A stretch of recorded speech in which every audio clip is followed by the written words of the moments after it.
नमस्कार, मैं हूं पंकज भार्गव। आज पूरी दुनिया नरेंद्र मोदी की बात बहुत गौर से सुनती रही। प्रधानमंत्री ने आज 2 इंटरनेशनल कार्यक्रम में शामिल हुए। कुल 24 मिनट के भाषण में मोदी ने 4 हेडलाइंस दी।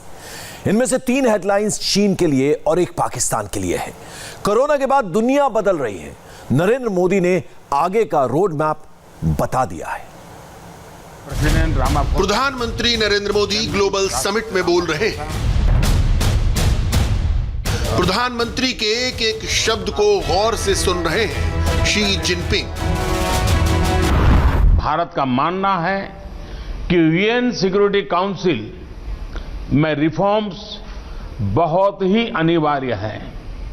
इस विषय पर हमें अपने ब्रिक्स पार्टनर्स के समर्थन की अपेक्षा है। मोदी को सुनने के लिए दोनों कानों में ईयरफोन लगाकर बैठे चीन के राष्ट्रपति ने मोदी के इन शब्दों को जरूर नोट किया होगा। प्रधानमंत्री कितने सीरियस हैं, उनकी बातों की इंपॉर्टेंस कितनी ज्यादा है, इसे समझने के लिए सबसे पहले फुल ऑडियंस को देख लीजिए। यहाँ रूस के राष्ट्रपति व्लादिमीर पुतिन मौजूद हैं, ब्राजील के प्रेसिडेंट जायर बोल्सोनारो बैठे हैं और साउथ अफ्रीका के प्रेसिडेंट सिरिल रामाफोसा भी हैं। दुनिया के एक कोने में ब्राजील है, दूसरे छोर पर है रूस। चीन और दक्षिण अफ्रीका भी 2 अलग अलग छोर पर हैं। बीच में नरेंद्र मोदी हैं। इन 5 देशों को मिलाकर बनता है ब्रिक्स, जहां दुनिया की 42% आबादी रहती है। जाहिर है मोदी ने जो कहा उसकी गूंज पूरी दुनिया में सुनाई देगी। यूएन के अतिरिक्त कई अन्य अंतर्राष्ट्रीय संस्थाएं भी वर्तमान वास्तविकताओं के अनुसार काम नहीं कर रहे हैं। WTO, IMF, WHO जैसे इंस्टीट्यूशंस में भी सुधार होना चाहिए। प्रधानमंत्री की बातों को सिंपल भाषा में डिकोड करें तो दुनिया में यूएन सिक्योरिटी काउंसिल का रिफॉर्म बहुत जरूरी है। भारत को यूएन के सबसे ताकतवर मंच पर आने से अब और नहीं रोका जा सकता। इसके अलावा आतंकवाद को प्रश्रय देने वाले देशों और उनके मददगार देशों पर लगाम जरूरी है। आतंकवाद आज विश्व के सामने सबसे बड़ी समस्या है। हमें यह सुनिश्चित करना होगा कि आतंकवादियों को समर्थन और सहायता देने वाले देशों को भी दोषी ठहराया जाए और इस समस्या का संगठित तरीके से मुकाबला किया जाए। हमें खुशी है कि रूस की अध्यक्षता के दौरान ब्रिक्स काउंटर टेररिज्म स्ट्रेटेजी को अंतिम रूप दे दिया गया है। यह एक महत्वपूर्ण उपलब्धि है और भारत इस कार्य को अपनी अध्यक्षता के दौरान और आगे बढ़ाएगा। प्रधानमंत्री ने एक बयान से पाकिस्तान और चीन दोनों को टाइट कर दिया। पाकिस्तान आतंक की फैक्ट्री चलाता है, चीन उसे फाइनेंस करता है। दोनों को कंट्रोल करने के लिए मोदी ने मैकेनिज्म भी सोच रखा है। जैसा मैंने प्रारंभ में कहा, ब्रिक्स काउंटर टेररिज्म स्ट्रेटेजी का फाइनलाइजेशन अपने आप में एक महत्वपूर्ण उपलब्धि है। मेरा सुझाव है कि हमारे एनएसए एक काउंटर टेररिज्म एक्शन प्लान पर चर्चा करें। पिछले 7 महीने से इंडो चाइना बॉर्डर पर टेंशन हाई है। पूर्वी लद्दाख में भारत और चीन की 1 लाख फौज खड़ी है। मौसम की ठंड बढ़ रही है, लेकिन टेंशन की गर्मी कम होने का नाम नहीं ले रही। हाई टेंशन की इसी सिचुएशन में नरेंद्र मोदी चीन को डोज दे रहे हैं। 17 नवंबर को ब्रिक्स समिट, 14 नवंबर को लोंगेवाल बॉर्डर और 10 नवंबर को SCO समिट। चीन को मोदी के डोज कंटिन्यूएशन में चल रहे हैं। प्रधानमंत्री ओवरडोज नहीं देते, मोदी का डोज बैलेंस्ड होता है। ब्रिक्स समिट में स्टेज डिप्लोमेटिक था, जिसकी गरिमा प्रधानमंत्री ने बनाकर रखी। 7 दिनों के अंदर मोदी और जिनपिंग का दूसरी बार आमना सामना हुआ। ब्रिक्स समिट से पहले मोदी और जिनपिंग SCO समिट में मिले थे। वहां भी मोदी ने जिनपिंग को एक छोटा डोज दिया था। भारत का मानना है कि कनेक्टिविटी को और अधिक गहरा करने के लिए यह आवश्यक है कि एक दूसरे की संप्रभुता और टेरिटोरियल इंटीग्रिटी के सम्मान के मूल सिद्धांतों के साथ आगे बढ़ा जाए। यह दुर्भाग्यपूर्ण है कि एससीओ एजेंडा में बार बार अनावश्यक रूप से द्विपक्षीय मुद्दों को लाने के प्रयास हो रहे हैं, जो एससीओ चार्टर और संघाई स्पिरिट का उल्लंघन करते हैं। कोई भी जंग सिर्फ बम, गोला और बारूद से नहीं जीती जाती। युद्ध के पीछे पैसे का खेल भी चलता है। आत्मनिर्भर भारत और वोकल फॉर लोकल सिर्फ नारे नहीं है, ये चीन को घुटने पर लाने का मोदी का प्लान 2 है, जो लगातार चल रहा है। दिवाली में इस साल भारत में 72,000 करोड़ का कारोबार हुआ। कारोबार से चीन को आउट करने से उसे 40,000 करोड़ का नुकसान हुआ। दिवाली पर चीन की जो चांदी होती थी, मोदी ने उसे कूड़ा कर दिया। चीन ने रीजनल कॉम्प्रिहेंसिव इकोनॉमिक पार्टनरशिप के जरिए फ्री ट्रेड की चाल चली। भारत अगर उस ट्रैप में फंसता है तो चाइनीज माल खरीदना हमारे लिए मजबूरी हो जाती। मोदी ने वक्त रहते उस ट्रैप को पहचान लिया और भारत उस ट्रेड डील से बाहर आ गया। मोदी ब्रिक्स के दूसरे सदस्य देशों रूस, ब्राजील और दक्षिण अफ्रीका को भी आत्मनिर्भर होने का मंत्र दे रहे हैं। साथ ये भरोसा भी दे रहे हैं कि भारत चीन की जगह ग्लोबल सप्लाई चेन में अपना रोल निभाने के लिए तैयार है। आपके गाइडेंस भारत में हमने आत्मनिर्भर भारत अभियान के तहत एक व्यापक रिफॉर्म प्रोसेस शुरू किया है। यह कैंपेन इस विषय पर आधारित है कि एक सेल्फ रिलायंट और रेजिलिएंट भारत पोस्ट कोविड अर्थव्यवस्था के लिए फोर्स मल्टीप्लायर हो सकता है और ग्लोबल वैल्यू चेन्स में एक मजबूत योगदान दे सकता है। इसका उदाहरण हमने कोविड के दौरान भी देखा, जब भारतीय फार्मा उद्योग की क्षमता के कारण हम 150 से अधिक देशों को आवश्यक दवाइयां भेज पाए।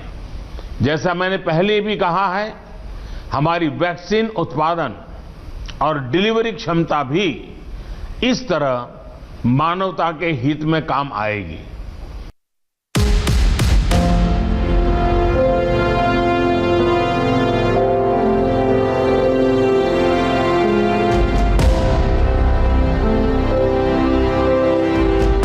कोरोना का वैक्सीन चाहे कोई भी देश बनाए, उसकी सप्लाई भारत ही करेगा, क्योंकि भारत के पास ही वैक्सीन के मास प्रोडक्शन की क्षमता है। कोरोना फैलने से पहले तक चीन जेनेरिक दवाइयां बनाने में तेजी से आगे बढ़ रहा था। महामारी फैलने के बाद बदली हुई दुनिया में कोई भी देश चीन पर यकीन नहीं करता। ब्रिक्स देशों में भारत और ब्राजील अमेरिका के बाद कोरोना से सबसे ज्यादा प्रभावित देश है। भारत में 89 लाख लोग कोरोना से इन्फेक्टेड हो चुके हैं और 1,30,000 लोगों की मौत हो चुकी है। ब्राजील में 58 लाख कोरोना की चपेट में आए और 1,66,000 लोगों की मौत हुई। रूस में 34,000 और साउथ अफ्रीका में 20,000 लोग कोरोना से मारे गए। कोरोना फैलाने के मामले में चीन कटघरे में है, इसलिए ब्रिक्स में मोदी की बात का वजन है। जिनपिंग के मुंह पर मोदी ने ये सारी बातें ऐसे समय पर की जब लद्दाख में भारत और चीन के आर्मी कमांडर्स के बीच 8 दौर की बातचीत हो चुकी है। दोनों देशों के राजनयिक कई बार मीटिंग कर चुके हैं। भारत और चीन के रक्षा मंत्री, राष्ट्रीय सुरक्षा सलाहकार और विदेश मंत्री भी एक बार फेस टू फेस मीटिंग कर चुके हैं। फिर भी सरहद पर खड़ी सेना को पीछे ले जाने से चीन बहाने बना रहा है। इसीलिए चीन को मोदी के डोज लगातार मिल रहे हैं। आज पूरा विश्व विस्तारवादी ताकतों से परेशान है। विस्तारवाद एक तरह से मानसिक विकृति है और 18वीं शताब्दी की सोच को दर्शाता है। इस सोच के खिलाफ भी भारत प्रखर आवाज बढ़ रहा है। ब्रिक्स सम्मेलन की चेयरमैनशिप भारत को मिल गई है। ब्रिक्स का अगला समिट मोदी की अध्यक्षता में होगा। उससे पहले इसी महीने के आखिर में 30 नवंबर को शंघाई कोऑपरेशन ऑर्गेनाइजेशन की मीटिंग होगी। उसमें भी चेयरमैन की कुर्सी पर मोदी बैठेंगे और शी जिनपिंग ऑडियंस में होंगे। एससीओ की अगली मीटिंग में भी जिनपिंग को मोदी की अगली डोज मिल सकती है। नरेंद्र मोदी जब भी बोलते हैं, दुनिया ध्यान लगाकर सुनती है। ब्रिक्स की वर्चुअल समिट के 1.5 घंटे बाद मोदी एक नए स्टेज पर पहुंचे। स्टेज अलग था तो टॉपिक भी अलग था। ब्लूमबर्ग न्यू इकोनॉमी फोरम में मुद्दा कोरोना वायरस से लड़ाई का था और चैलेंज इकोनॉमी को आगे बढ़ाने का। नरेंद्र मोदी दुनिया की दूसरी सबसे बड़ी आबादी और 5वीं सबसे बड़ी अर्थव्यवस्था वाले देश को चलाते हैं। कोरोना से लड़ने का मोदी का एक्सपीरियंस तगड़ा है, इसीलिए उनको की एड्रेस के लिए चुना गया। ब्लूमबर्ग न्यू इकोनॉमी फोरम में प्रधानमंत्री ने बिना किसी लाग लपेट के कर्री बात की। There were worldwide incidents of resistance against the lockdown measures. However, Indian cities meticulously followed these preventive measures. This is because for us, the biggest building block of our cities was not concrete, but the community. Bloomberg new economy forum की ये तीसरी बैठक है। 2018 की पहली बैठक Singapore में हुई थी और 2019 की बैठक चाइना के बीजिंग में हुई थी। पिछले 1 साल में कोरोना ने दुनिया को चेंज कर दिया है। चैलेंज आगे बढ़ने का है। मोदी कह रहे हैं कि सावधानी से आगे बढ़ेंगे तो ये लड़ाई जरूर जीतेंगे।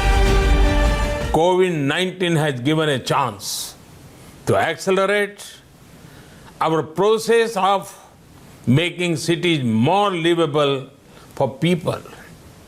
This includes better housing facilities, better work environment, shorter and efficient travel. Corona, China और चाइनीज आर्मी, मोदी इन तीनों से निपटना जानते हैं, इसीलिए बदले हुए वर्ल्ड ऑर्डर में मोदी की पूछ है। दुनिया के बड़े स्टेज पर मोदी भारत के लिए इससे भी बड़ा सम्मान चाहते हैं।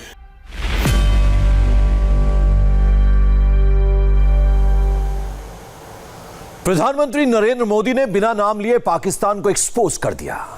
अब आपको दिखाते हैं कि पाकिस्तान अंदर ही अंदर किस तरह खोखला हो गया है। हालात ऐसे हैं कि कोई भी मौलाना आकर धमकाता है और वहां के prime minister Imran Khan surrender कर देते हैं। अपनी तमाम मुश्किलों से निपटने के लिए पाकिस्तान की फौज ने जिस जिहादी मौलाना को पाला पोसा, वही इमरान की हुकूमत का दुश्मन बन गया। वहीं जम्मू कश्मीर के एक अवैध हिस्से गिलगित बाल्टिस्तान के चुनाव में भी इमरान की पार्टी हार गई है। हार के बावजूद इमरान खान पर चोरी के इल्जाम लग रहे हैं।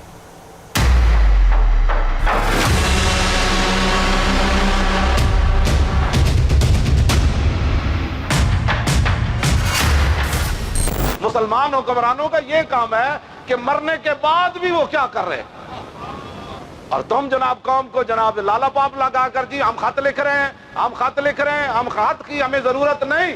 उनसे ऐलाने जिहाद को बुलाओ, उसके सफीर को एटम बम उदे सामने ले जाओ, नहीं तो मैनू ले जाओ, मैं उन्होंने कहूटे ले जाना। उनके पुत्र असी रखे रसूलुल्लाह वास्ते।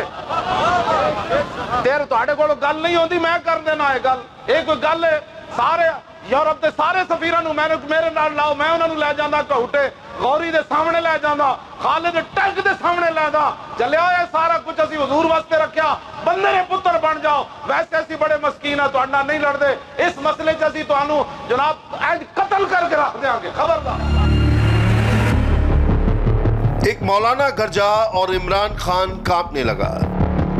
इज्जत आबरू और खत्म नबुव्वत पर सैकड़ों का करोड़ों हिस्सा भी खामोशी इख्तियार नहीं की जा सकती। मैं बिल्कुल करीब आकर तुम्हें यह कह रहा हूँ, फिर न कहना बाद में कि जी हमें आपने मोहलत नहीं दी। उसका सफीर निकालो, अपना सफीर वापस बुलाओ, मसनूआत का बाइकाट करो। ये मामूली सा मुतालबा है, बड़ा मुतालबा यह है फ्रांस के साथ ऐलान जिहाद करो। मौलाना ने जिहाद की धमकी दी और इमरान खान ने सरेंडर कर दिया, क्योंकि सरेंडर करना तो इमरान खान की कुंडली में है। मौलाना के जिहादियों ने इस्लामाबाद की घेराबंदी की और इमरान खान नियाजी नाक रगड़ने लगे। जाहिर नाक रगड़ने की नियाजियों की लंबी हिस्ट्री है।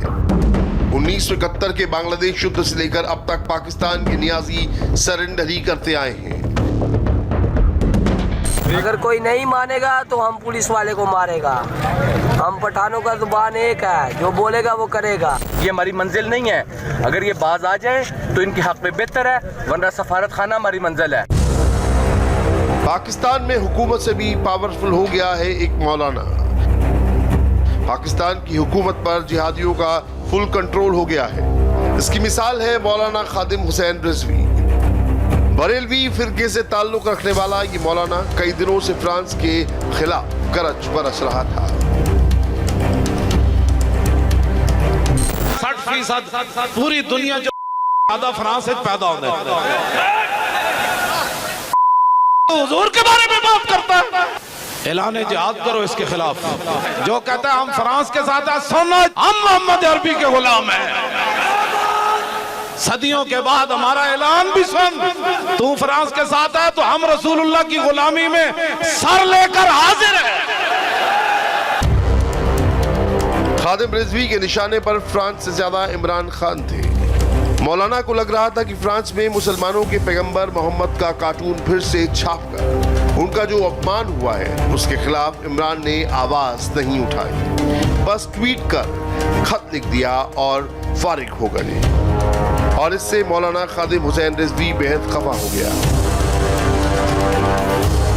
उसने इस्लामाबाद के लिए चढ़ाई कर हल्ला बोल दिया। फ्रांस पर एटम बम दे मारने की बात करने लगा। सभी इस्लामिक देशों को एकजुट करने की कस्में खाने लगा।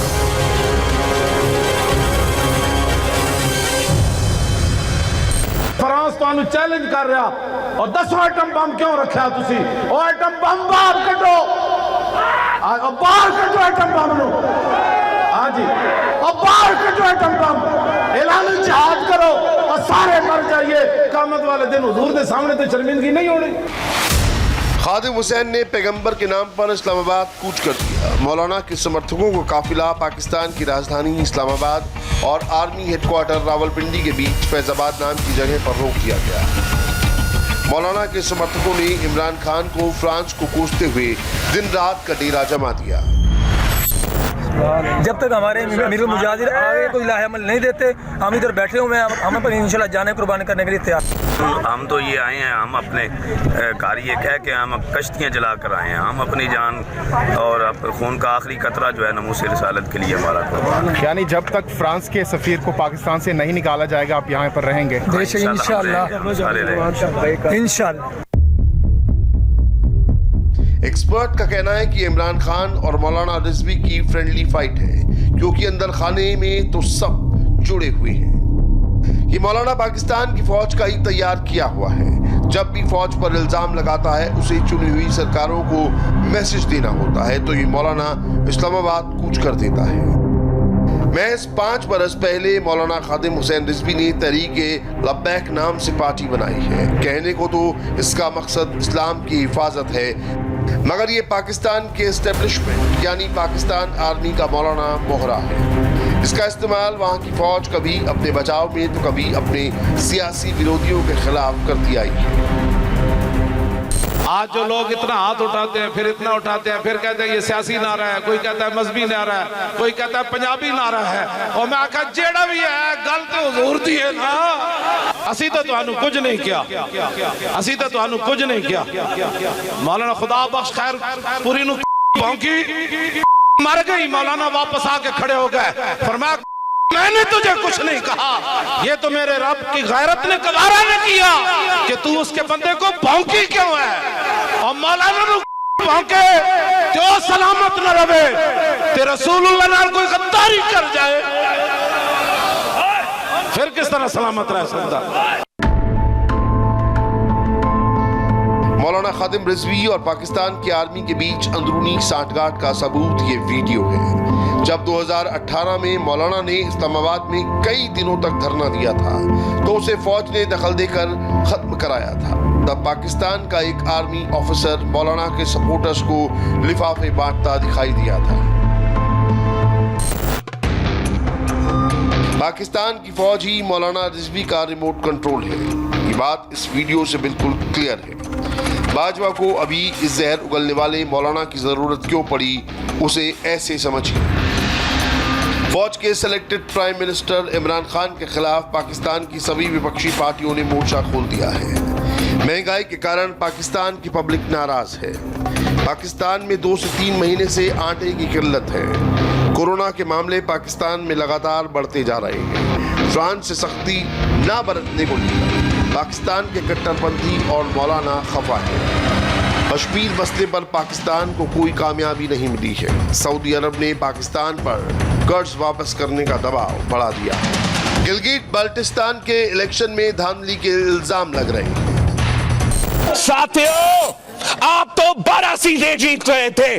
पाकिस्तान पीपल्स पार्टी के खाते में 12 सीटें थे। तब से ये साजिश शुरू हुआ कि किसी न किसी तरीके से आपका वोट में कमी की जाए, आपके सीट्स में कमी की जाए, आपके कैंडिडेट्स पे दबाव डाला गया। बड़े बड़े लोगों ने उनको पैगामात भेजे कि भुट्टो की पार्टी छोड़े, बीबी की पार्टी छोड़े, पीटीआई में शमूलियत करे, आजाद जीते, आपका सियासत रहेगा। जाहिर है पाकिस्तान का खजाना खाली है और नियाजी हुकूमत बेहाल।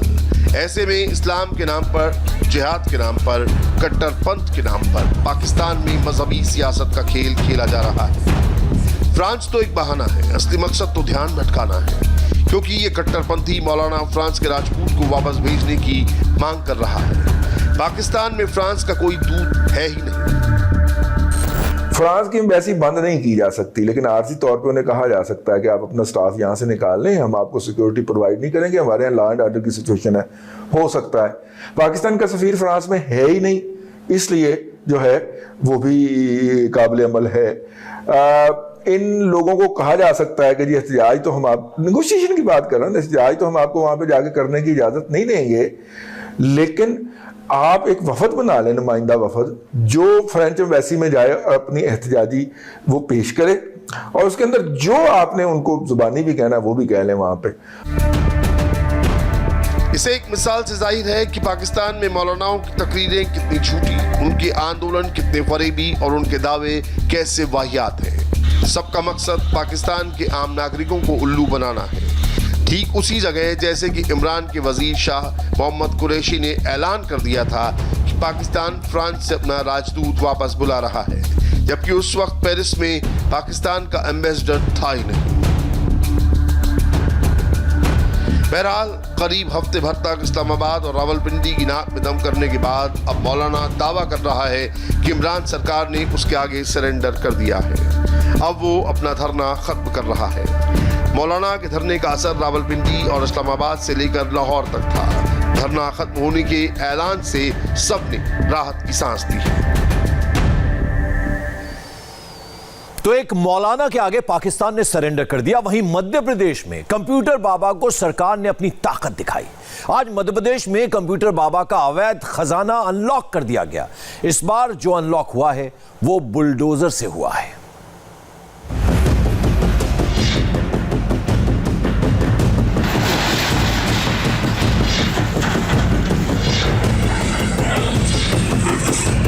कंप्यूटर बाबा की हार्ड डिस्क क्रैश हो गई।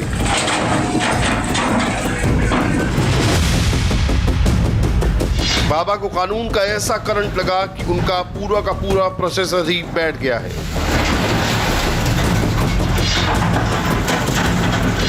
बाबा ने सोचा था कि पॉलिटिक्स की बैटरी लगाकर अपराध के हार्डवेयर को चार्ज कर देंगे और कुछ भी करेंगे पता नहीं चलेगा, लेकिन राज खुल गया। शिवराज सिंह की पुलिस को कंप्यूटर बाबा के सॉफ्टवेयर में अपराध के बहुत खतरनाक वायरस मिले हैं। इलाज बहुत जरूरी था। हिरासत में ले लिया गया, पूछताछ चल रही है। पुलिस बाबा की पूरी क्राइम सर्किट को खंगाल रही है। क्राइम वायर बहुत लंबा है, हर चीज डिटेक्ट की जा रही है और प्रॉपर इलाज किया जा रहा है। मैं यहाँ खड़ा हूँ, उसे आप देख सकते हैं पूरी तरीके से प्रशासन द्वारा ध्वस्त कर दिया गया। मैं हूं इस वक्त गोमटगिरी स्थित उस आश्रम में जहां पर बाबा का अवैध कब्जे का जो है वो पूरा साम्राज्य बसा हुआ था। ये देख सकते हैं, ये पहाड़ी पर स्थित गोमटगिरी आश्रम है। जबूरी हबशी ग्राम लगता है ये, जिसकी तकरीबन 46 एकड़ जो भूमि थी, 46 एकड़ जो भूमि थी जो गौशाला के लिए दी गई थी ग्राम पंचायत द्वारा, उस पर कंप्यूटर बाबा ने तकरीबन 3 एकड़ पर कब्जा कर लिया था।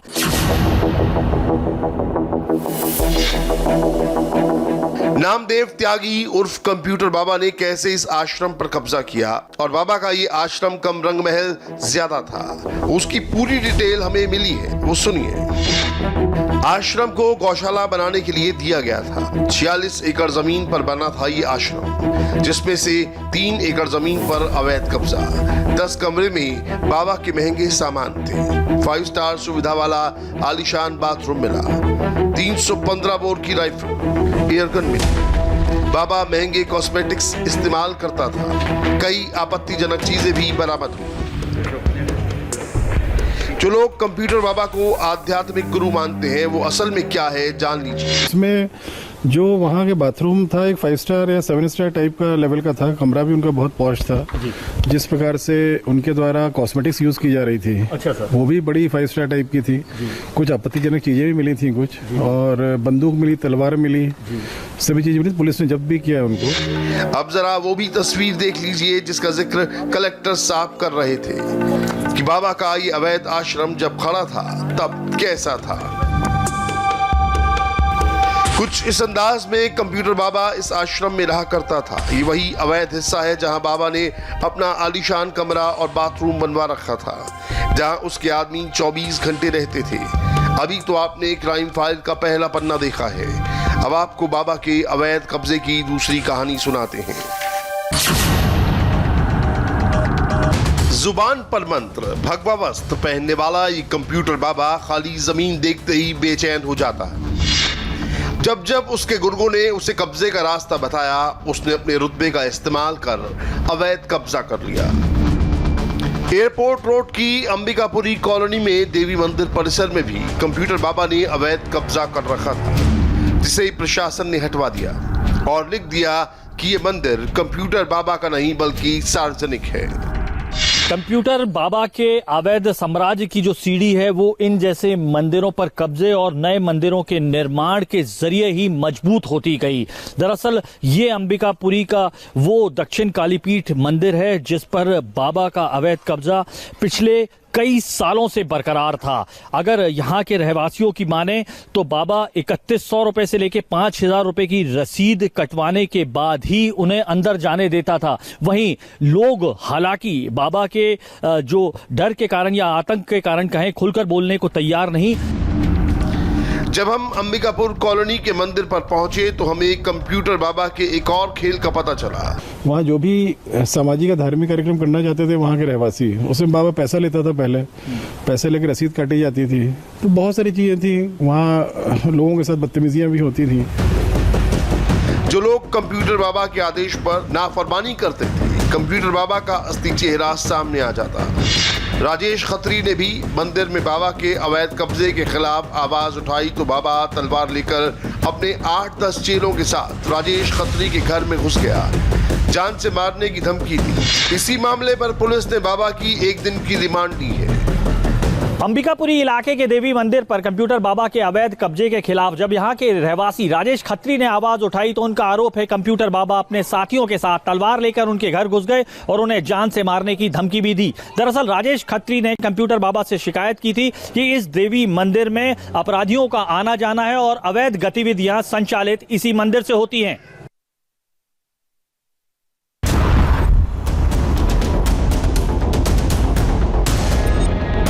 बाबा की क्राइम फाइल खुली तो एक और अवैध कब्जे की कहानी सामने आई। इंदौर के एयरपोर्ट रोड पर बाबा ने करीब 20,000 स्क्वायर फीट जमीन पर कब्जा कर लिया है, जिसकी आज कीमत करीब 5 करोड़ है। कंप्यूटर बाबा ने सिर्फ पहाड़ों पर मौजूद जमीनों पर और मंदिरों पर ही कब्जा नहीं किया था, बल्कि इंदौर में बनने वाले इस सुपर कॉरिडोर के पास की ये जमीन जो करोड़ों रुपए की हो जाती है, प्रशासन की माने तो उस पर भी कंप्यूटर बाबा का कब्जा था। ये सुपर कॉरिडोर समझ सकते हैं, यहाँ जो इंदौर के पास बन रहा है उसके पास मौजूद ये तकरीबन 20,000 स्क्वायर फीट की जो जगह है, प्रशासन के मुताबिक ये वन विभाग की जगह थी, बावजूद इसके यहाँ पर कंप्यूटर बाबा का कब्जा था और अब ये कब्जा आप साफ तौर पर देख सकते हैं ध्वस्त किया गया है। अब सवाल है कि आखिर नामदेव त्यागी उर्फ कंप्यूटर बाबा इतना बड़ा भूमाफिया कैसे बन गया।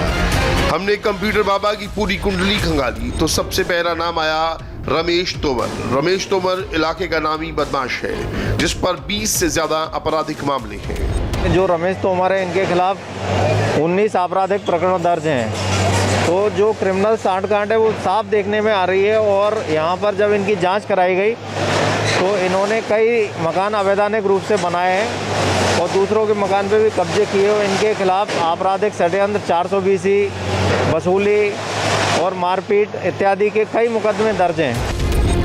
कंप्यूटर बाबा के संरक्षण में रमेश तोमर अपने अपराध का कारोबार चलाता था, चाहे वो जमीन पर अवैध कब्जा हो या फिर लोगों को डराना धमकाना। फिलहाल बाबा के साथ साथ उसके चेले रमेश तोमर के अवैध ठिकानों पर बुलडोजर चलना शुरू हो गया। रमेश तोमर के 5 घर और 5 घर में लगे 3 टेलीफोन टावर को गिरा दिया गया है। मैं जिस वक्त कहाँ खड़ा हूँ वो रमेश तोमर की जमीन का वो हिस्सा है जिसे पुलिस और प्रशासन ने आज सुबह नेस्तनाबूद कर दिया है। ये तकरीबन 3 मकानों की श्रृंखला आपको यहाँ दिख रही है जो पूरी तरीके से कब्जा करके बनाए गए हैं। रमेश तोमर कंप्यूटर बाबा का कितना नजदीकी है उसका अंदाजा आप सिर्फ इस बात से लगा सकते हैं कि जिस कृष्णाकार से बाबा घूमा करता था वो रमेश तोमर की थी, जिसे पुलिस ने अपने कब्जे में ले लिया है। ये वाहन जिस पर वो चलकर लगातार प्रचार कर रहे थे उसे भी अब प्रशासन खींच कर ले जा रहा है। कंप्यूटर बाबा पहले से ही जेल पहुंचा दिए गए हैं। 2018 में शिवराज सिंह चौहान के खिलाफ नर्मदा बचाओ आंदोलन की कंप्यूटर बाबा ने धमकी दी थी। उस दौरान कंप्यूटर बाबा समेत 4 और संतों को शिवराज सिंह चौहान ने राज्य मंत्री का दर्जा दिया था। उन्हीं में से एक राज्य मंत्री का दर्जा प्राप्त योगेंद्र महंत भी थे, जिन्होंने कंप्यूटर बाबा को लेकर नया खुलासा किया है। निश्चित रूप से मुझे आघात पहुंचा कि एक संत को अपनी मर्यादा में रहना चाहिए। संत का कार्य कभी भी अकुत संपत्ति इकट्ठा करना नहीं है। संत को अपनी मर्यादा में रहते हुए धर्म प्रचार और भगवान की सेवा करना चाहिए। और दिल्ली से